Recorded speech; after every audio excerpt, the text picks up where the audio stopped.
বলছি তুমি দীঘায় আমার সঙ্গে এলে তোমার বর কিছু বলেনি? এভাবে বাসে করে চলে এলে আমার সঙ্গে, তোমার বর তো তোমাকে কোথাও একা ছাড়ে না।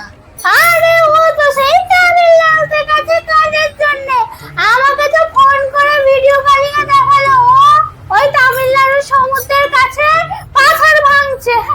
আর আমি এই সুযোগে তোর সঙ্গে একটু ঘুরতে বার হয়ে গেলাম, কি আবার বলবে ও? বাসালাটার সঙ্গে শুধু আমার একটু ভালো খাতির ছিল, তাই নাহলে কি আর ফিরিতে আসতে পারতে নাকি?